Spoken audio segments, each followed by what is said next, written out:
Hey everyone, Erin here. It is a cold winter day here in mid-January in my southeastern Wisconsin garden, but this is a perfect time of year to be doing pruning on a lot of things because we want to be pruning when things are dormant in many cases.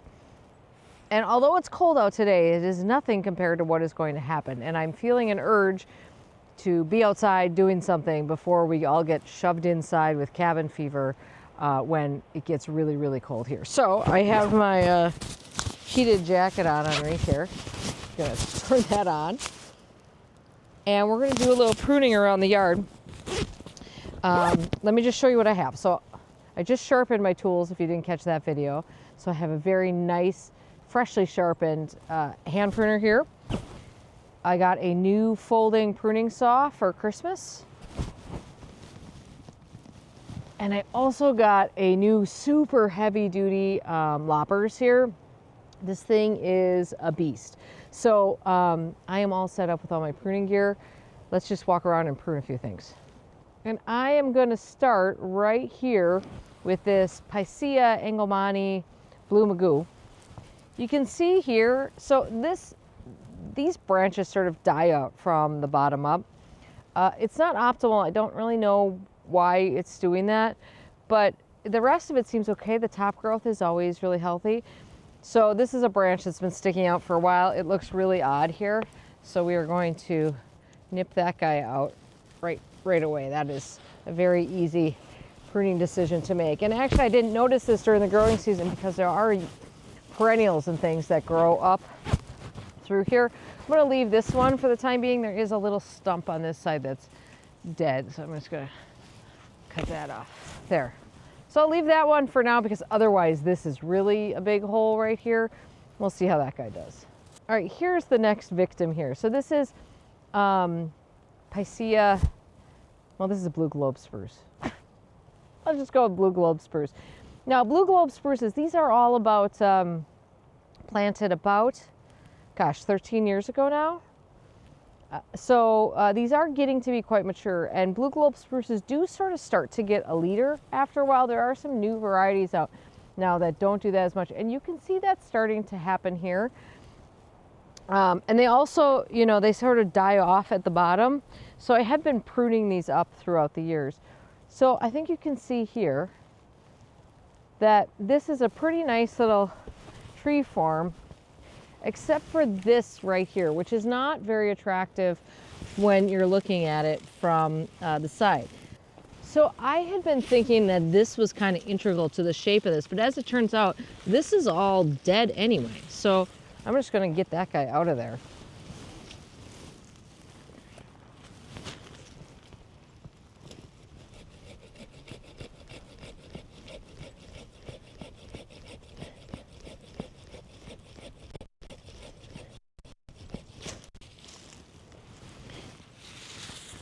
Yeah, as you can see, there's really no growth on that anyway.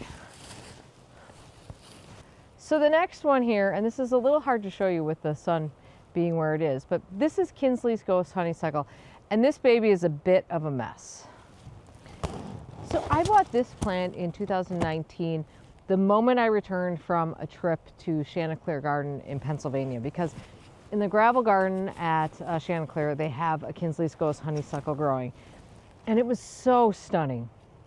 And so I immediately came back and sought one out and got it. And honestly, it's interesting. A lot of people say it's difficult to find. I feel like I've been seeing this in our local nurseries at least since then, but it is being brought into the Proven Winners line this year, so I would think availability will be easier. It's the most gorgeous. It's a native, by the way.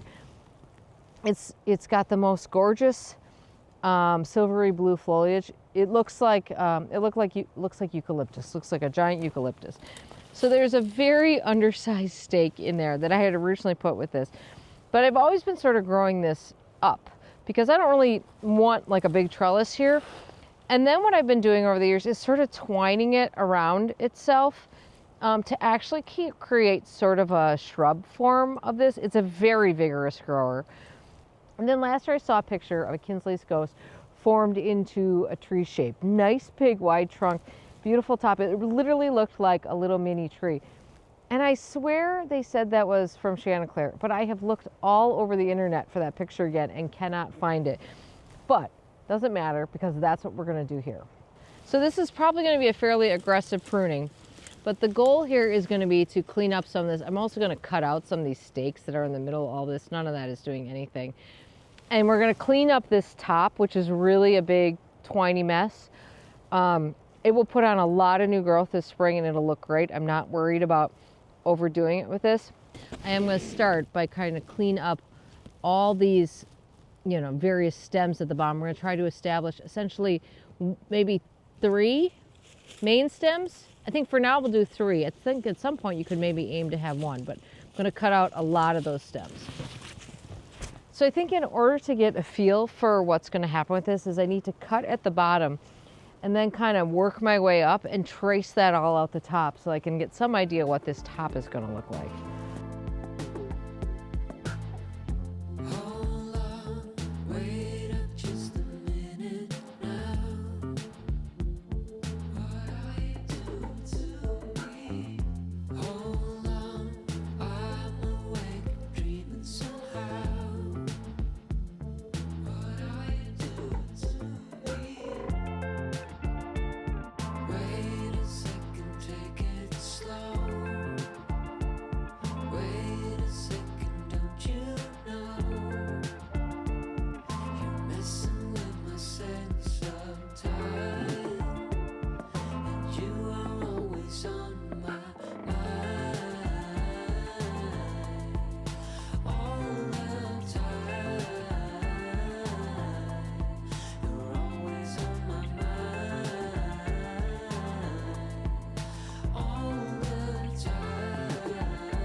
So it looks quite a bit different now.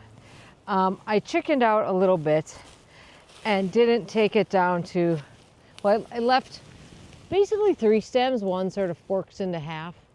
You know, I guess ideally maybe you would leave 1, but that, I don't know what would be left of it then. So I left that. Maybe I'll shape up this top a little bit more. There's some wild hairs kind of sticking that way. I would classify this as a highly aggressive pruning. I would also say that I didn't do myself any favors by winding it around itself for so many years because it was nearly impossible to unwind all that. If there was ever a plant that can take a pruning like that, it's a vine like this. I mean, the amount of growth that this thing puts on in a year is rather shocking to me. So I think it'll be, well, I'm not actually worried about it. It'll be fine for sure. I'll probably actually give it some fertilizer though. Vines do a lot of growing, so I always feel like fertilizer can help. And you know, the thing to note about Kintzley's Ghost, by the way, you'll notice just quickly, there is a little bit of damage to the bark here. I don't know if that's from me yanking on stuff or if maybe something was nibbling there or not. Again, I'm not overly worried about it, to be honest. Even if I lost that chunk, by the way, it would be fine, but I don't think that's going to be a problem at all. You know, the one thing to note about Kintzley's Ghost is that this is never going to be a neat and tidy plant. This thing goes haywire, so expect chaos. That's part of why it looks so great, is because it's a little bit of a wild and crazy plant. And I think that's part of its charm. Anyway, I think this is going to be like a huge improvement here, and it makes me want to prune the purple smoke bush that's behind it all that much more. I'm not sure if I'm going to or not though. I was going to stop my pruning there, but there's 2 things. Oops, there's my big shadow. There's 2 things that I noticed right away. One, don't know what I'm going to do with this smoke bush right here, to be determined. But it is putting out this branch that's going this direction, which I definitely don't want. So I'm going to cut that out. And the other thing is in this viburnum, there's a whole bunch of growth that's going straight up, kind of like water sprouts. Very, very, very typical to find in a viburnum. I'm just going to clear a little bit of that out. I don't mind the shape of this one, by the way. I kind of like this branch that goes off to the side like this, but I am going to clean up those sort of water sprout type, that growth that just goes straight up in the air.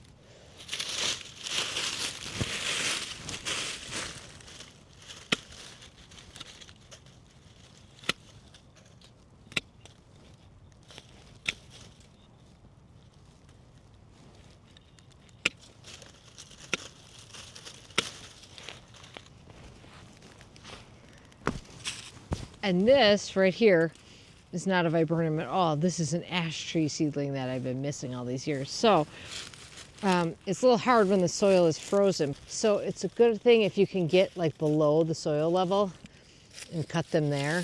Kind of hard to go very low here, but cut them as low as you can. And then hopefully they don't come back. But yeah, I guess I've been missing that one for a few years. All right, so I am feeling very accomplished.